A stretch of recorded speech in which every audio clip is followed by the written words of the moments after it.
Hey Explorers, this episode was brought to you by Anchor.fm. It's the distribution service that we use to get this podcast to you. And to be honest, it's great. It's free, there's tons of creation tools that let you edit your podcast right from your phone or computer. They upload it to everything, Spotify, Apple Podcast, and tons of others. You can even make money with no minimum listenership. So it's got everything you need in just one place. So download the free Anchor app or go to anchor.fm to get started. Skibbity bop bop but up bamboo. Womp, womp. What?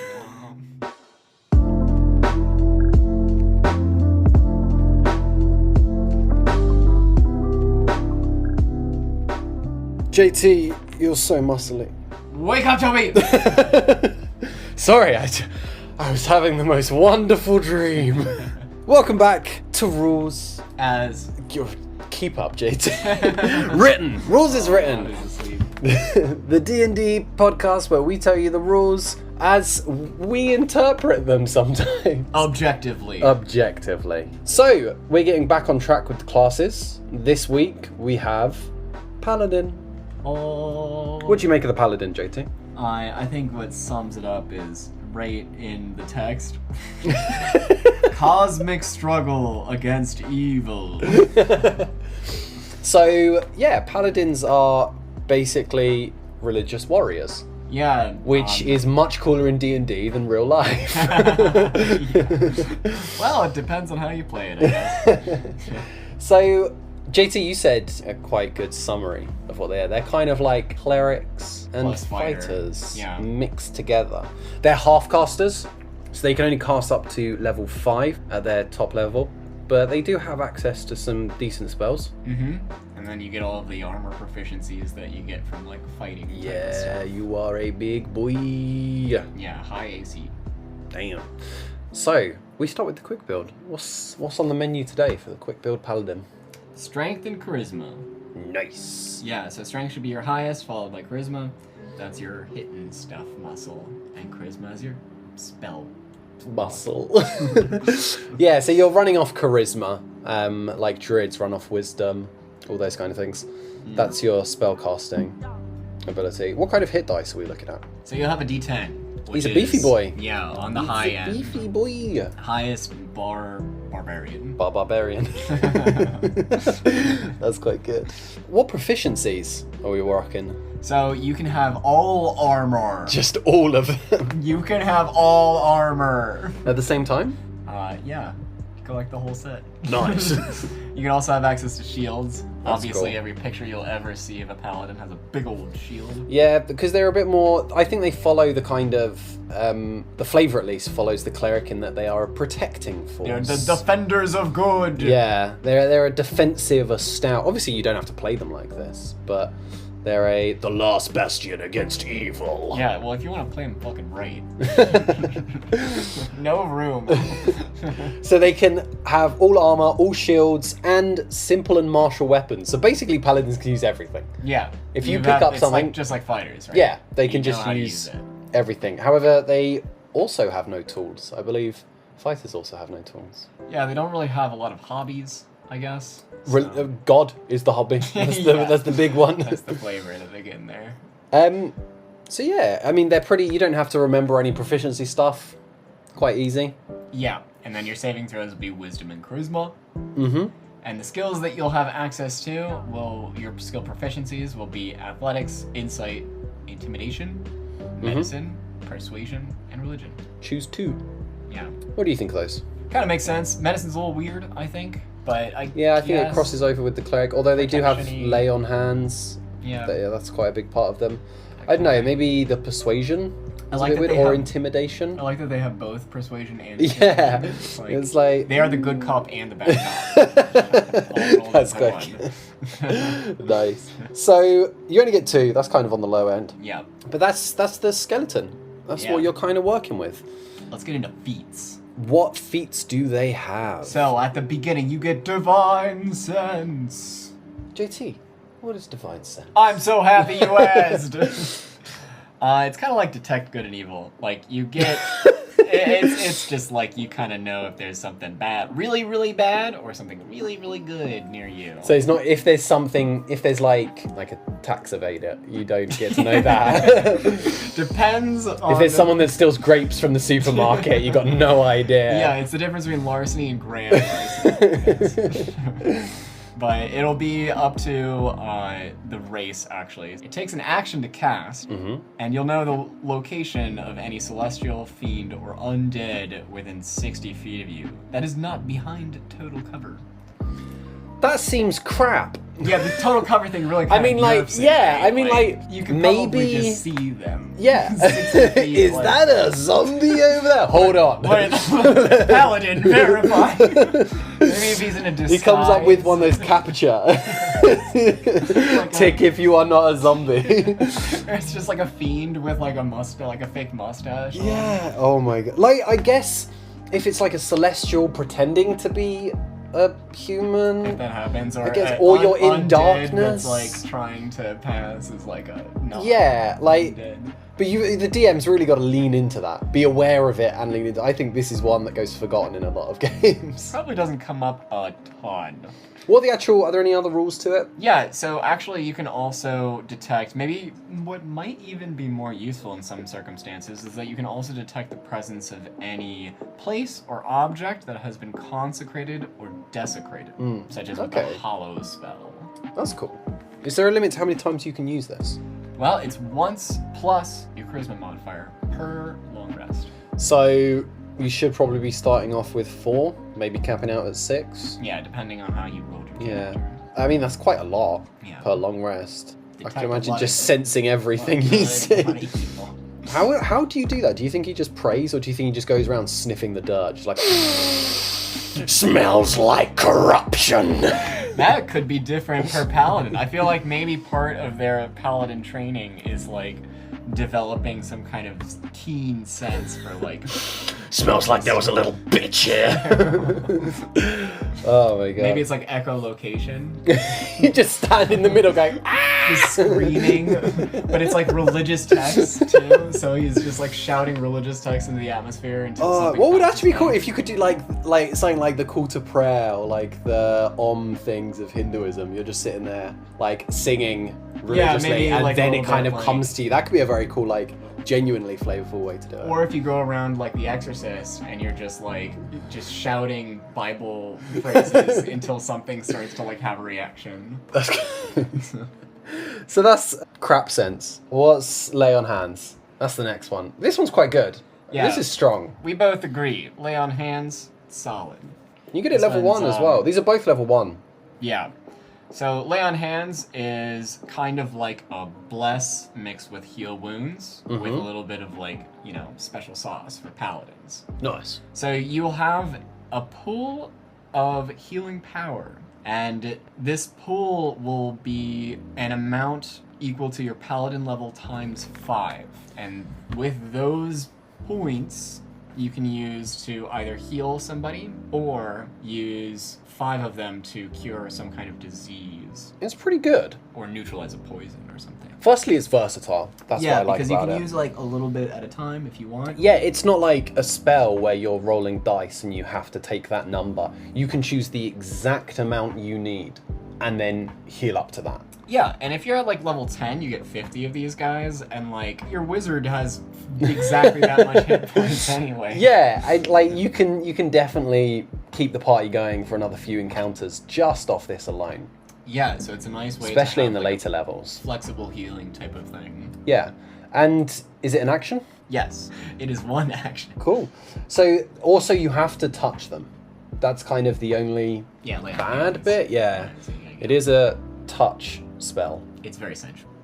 You can imagine you're in the middle of battle, you just walk up to them and go, "Oh, you're so tense." Yeah, you just start massaging health into them. Relax. Just Yeah. relax a little, man. On the other hand, maybe you're the more intense type of paladin, you just punch healing into people. That would be quite good. It also has no effect on undead or constructs, but that's also a thing that crops up in quite a few healing spells. So that's what you're starting with. At level 2, you unlock the next 2 parts. So this is where you get both your fighting style and your spellcasting. So the fighting style, they're pretty mostly flat bonuses. Defense, It mirrors the ones from the fighter. yeah. So with defense, you get the +1 AC. That's that. Yeah. Ooh. So next is dueling, which is if you're having a melee weapon in one hand and no other weapons, you get a +2 bonus to damage with that weapon. Yeah, so you drop your shield and then shit gets real. Well, it says no other weapons, so you can still have a shield. Oh, then keep your shield. Shit stays real.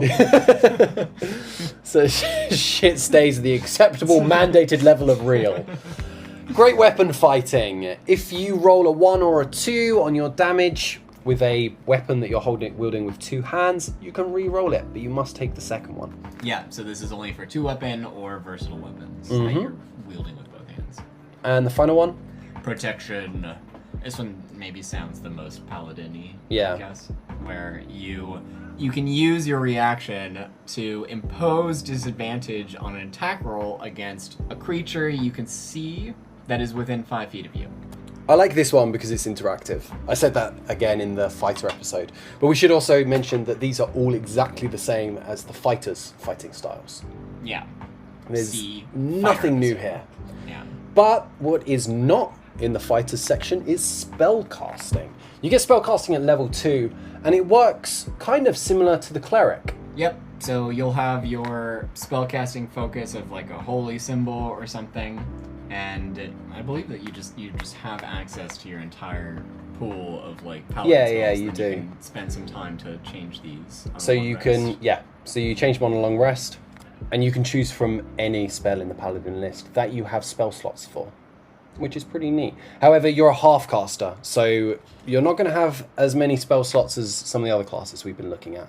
You start off at second level with just 2 first level spell slots. That goes up to a maximum of 4, and you get that 4th one at level 5. You're maxing out at 5th level. Yep. That's and pretty if late, you, though. Yeah, you little stunted growth guy. You're, not, you're very devout, but you also focus more on the hitting of it than you do on your religious texts. You can have an amount of spells equal to half your paladin level rounded down, minimum of 1, so you do start with 1, plus your charisma modifier. So you do want to pour into charisma quite early, I think. Charisma will help your spellcasting and. So you'll strength start of off your- with a list of 4 spells. Let's say you start with a charisma of 16 and a level 1. You start with 1 and then +3 from your charisma modifier. 4 level 1 spells. That's pretty good. It's versatile. Just remember to change them out. Yeah. Because, read the situations, read the hints that your DM should be giving you. And just like the cleric, when you change them out on each long rest, it takes a minute per spell level for each spell. Yeah, so it's not going to be as long as the cleric because you're just dealing with lower spell levels, really. Yeah, and you have not as many, so. Once again, the spellcasting ability is Charisma. Your spell save DC is 8, plus your proficiency bonus, plus your charisma modifier. And your attack modifier is your proficiency bonus plus your charisma modifier. Nice. And you use a spellcasting focus. Yeah, I already said that, Toby. Sorry. You can't ritual cast. That's what I was getting at. You can't ritual cast. Yeah. The next part is Divine Smite. Also at level 2. Yeah, you start beefing out at level 2. Yeah, and I guess we were kind of confused about, like, for example... Druids get wild shape. Yes. Monks have the key system. What is like the Paladin's essence of unique Paladin? selling point? Yeah. I'm thinking that it's Divine Smite. I think this is going to sound like crap, but I think it's just divineness. I think all of these things, the Divine Smite, because you also get Divine Health, the Well, Lay we'll on talk about Hand. later as well, is that, like, you can improve Divine Smite later. That's true. Yeah, I think so. I mean, this is kind of like the more attacky. What does it do? So you add an amount of damage when you hit a creature. You expend 1 spell slot of at least level 1. Mm-hmm. And in return, you get an extra 2d8 to your damage. And for each spell slot that you go higher than 1, you get another 1d8 up to a maximum of 5d8. Nice. Yeah. You also get an extra D8 if it's undead or a fiend to a maximum of 6 D8s. Yeah, that's cool. More damage. It's pretty binary. It's Yeah. just like, You hit hard. do you want the more damage? Yeah. I do want the more damage. Have the more damage. Yeah. I don't think there's really too much to say about it. Yeah, if Divine there's ever like an health. undead or something, you'd like, Yeah. when I want to hit him. If you're in an undead heavy campaign, that's cool. If not, good luck. Divine health at 3rd level, you Or just immune to disease. immune to disease. Yep. There's a couple of other classes that have that in some way or another. It's pretty neat. It's useful. Don't forget it. Very easy to forget. Yeah, you'll age gracefully.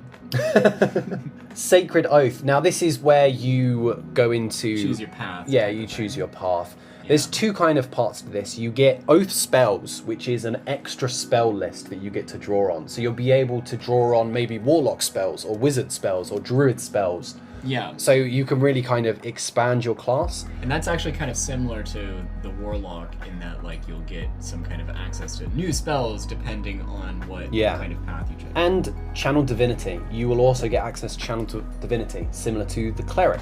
Yeah. But we are going to talk about all of these in detail in a later episode. Stay tuned. After this, you get your ability score improvements, 4th, 8th, 12th, 16th, and 19th. As always, 1 ability by 2 or 2 abilities by 1. Also, next level, at 5th, you get extra attack. You're a bit barren. You get a lot of stuff at the start in the first 2-3 levels, and then for a few levels, not too much happens. Extra attack, that's cool. Yeah, before your Sacred Oath, I mean, like, you kind of just get all of your crap up to, 6. And then, there's, a dry spell until, 10th and 11th. And then you're done with, your base. Aura of Protection that you get at 6th level. Yeah, this one's kind of cool. So this one's, kind of like what we were talking about with Protection, the fighting style, except it's an aura, and it has a kind of greater effect. So whenever somebody has to make a saving throw, including yourself, within 10 feet of you, then that creature will gain a bonus to their saving throw equal to your charisma modifier +1. I like this because you get to... It adds some maneuvering strategy. Yeah. If you know that you're going to have to be making saves, if you're Puts you in center of combat, right? yeah, as well, and it also means that you can't just dive ahead and Yeah. try and tank and kite away some mobs. You've kind of got to stay with the party, but also protect the party, because 10 feet isn't too much.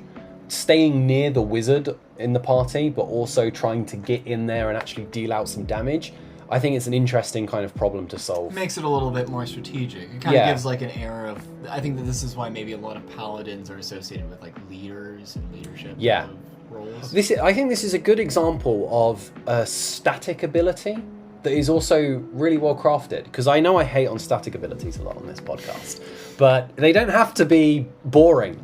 You can It's work them in. a I feel constraint that kind of works you towards a particular yeah, I understand playstyle. that not everything can be and perfectly interactive. You've got to have some blanket bonuses, but I feel like every class should have 1 or 2 really interactive strategic things. This is definitely one of them. After that, you get Aura of Courage at 10th level. Yeah, so this is your I'm not scared of anything within 10 feet of you. So everyone within 10 feet of you, just like your Aura of Protection, they just can't be frightened. Yeah, and both these auras increase to 30 feet at level 18. And then at 11th you get Improved Divine Smite. Just 1 more d8. It is quite different. You don't have to use charges. Every one of your strikes has an extra 1d8. Okay, so you add an extra d8 of radiant damage to all of your attacks. Yeah, and the original Divine Smite also deals radiant damage, if we didn't mention it. That's pretty good. That's going to add up over time. Every melee hit has an extra 1d8. Yeah, I mean, it's not the fighter's 5 extra attacks, right? But he can only use that once. Well, no, he gets a lot of extra attacks. Not the action surge. Sorry, the action surge, yeah, it's not, but also he doesn't have spellcasting, I guess. I think this is a good flatline. I mean, once you get to level 10, I bet your average damage just whoop straight up there. Yeah, you can kind of just have a lot more dice rolls per attack, which is kind of nice. Yeah. And the last one, Cleansing at 14th touch. level, you get Cleansing Touch. Yeah. So what this will be is You can end one spell on yourself or a willing creature that you touch, as long as it's a willing creature. And you can use this an amount of times equal to your charisma modifier of at least once. Yeah, and you regain all expended uses when you finish a long rest. Now, they don't have a set 20th level because the 20th level feature is baked into your path, the path that you choose. So the Sacred Oath that you choose, that will give you your 20th level. So this is a good reason to keep listening to us, because we won't reveal these secrets until we touch on the Oaths of Paladins. Yeah, so that's it for the Paladin. What do you think of him, JT? Cosmic struggle against evil. Yeah, I think they've got a lot of roleplay potential. Yeah, just don't be a dick. Yeah, Paladins are like very notorious for like very easily being. Yes, because a lot of players will take the religious nut angle to everything, and everyone's then Westboro Baptist Church or something. Yeah, and it's just so if you're playing a Paladin and you're currently taking the religious nut angle, maybe just don't for a bit. Just chill the fuck out.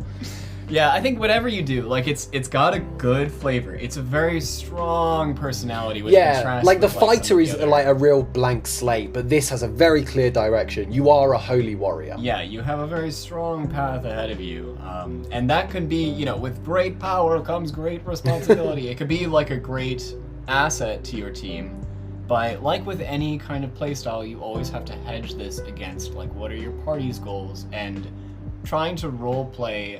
It's your responsibility to roleplay within the realm of your party's goals. Yeah, I feel Paladins are one of the more role-played classes, if that makes sense. Yeah, because like Druids are another one. I've said it a few times. Everyone in at least the games that I've been in or run, Druids really get into their roleplay. So do Paladins. I think Warlocks would be another. Because it gives you stage directions. Yeah, it's very, very clear. But as previously said, they tend to lean towards being a prick. Yeah. Just don't, man. Yeah. And I mean, they're not the only classes guilty of this. Like, I feel like Warlocks can be like the edgelords. Yeah, definitely. You know, every class has room for it. Paladins are just... They're very explicit. Warlocks are as well. Yeah. I've also noticed that most Paladins... I'd say like 90% of Paladins that I've played with are either half-orcs or Dragonborn. Do you I'm think not that sure that's why for that is. Stat reasons, or do you think that that's like maybe with their personality? I think they're good stat reasons, but I think there's a kind of attraction to being the like shunned, hideous person of society, but with a true, pure heart kind of thing. I think those are kind of a contradiction that goes very well together, those two tropes. Yeah, I mean, like, a lot of the classes as well, like, you're on your quest for identity sort of thing, like, you're on your divine path it's a very internal struggle, you know, it's your jihad. But then, I'm not sure I agree with that. I think the Paladin comes with a big direction. I don't think there is too much struggle, and I think that might be one of the kind of quote-unquote problems with people role-playing them, is they're so sure of their path. They have a god. They are a paladin of justice. They know what's right and wrong. Like, they've already figured it all out. So if you are doing something that is against their very strict moral code, they can be an asshole to you, and it's just. This sounds a lot like real-life religion. That's eerie. That's my take on it, at least. What do you think? I think you're wrong. You fucking... Fair enough. Nah, I mean, like, I get that. But they are kind of, I think, a little bit more self-righteous. You know, it's like, it's very, like, directed towards your own. It's not about having, like, an institutional guide of, like, what is right. Yeah. It's about, like, your personally identified path. Yeah, I think also because it is an intrinsically violent class. Like, druids don't necessarily have to be violent. They're very much nature. They're fucking hippies, let's be real. And warlocks also, their god is like so beyond you mortals you won't understand them. And clerics are, I'm here to help, very clearly here to help. Yeah, and by the way, have you heard about our Lord and Savior Jesus Christ? But paladins are, I'm here to help in a violent way. So I think, the natural tendency leads towards jihad. So that's the paladin. Anything else to add? I think that's about it. Cool. Right. Paladins. They're cool. Just don't be a dick. That's the tagline for this episode. All right. See you guys in the next one. We're also, I should say, we're collecting kind of questions, short questions for a big episode coming in a few weeks. Yeah, so we've been getting a lot of user submissions lately, and this has been very heartening. It has. Oh my! We actually got. We get so excited. Oh, we got like a long email from a guy. I won't say your name because I don't know if I can. If, if you're okay with it. But it was so heartening to get someone took the time to write this big long email, and yeah, I emailed them back and everything. A big long email. It was beautiful. I loved it. Touched my heart. That did. Yeah, they exchanged addresses, and now it's kind of turned into maybe something of a more worrying relationship. Yeah, JT. So if you're okay packing up your things for the... Yeah, I need to borrow some money. This guy said that he's a Nigerian prince. JT, think what we can buy with the money. It's an investment, really. All right, so email me, toby@rulesaswrittenshow.com. Send us your questions. We're going to compile them all into one big episode. You can ask us anything. Try and keep it a little bit short, only so we can get through lots and lots of them. But if it's not a short question, don't worry. Send us the long question. We'll try and fit it all in. And if you, too, are a Nigerian prince, you know our inbox, and we are open to investment. Awesome. So, on that note, we will see you guys next week. Catch you later. See ya.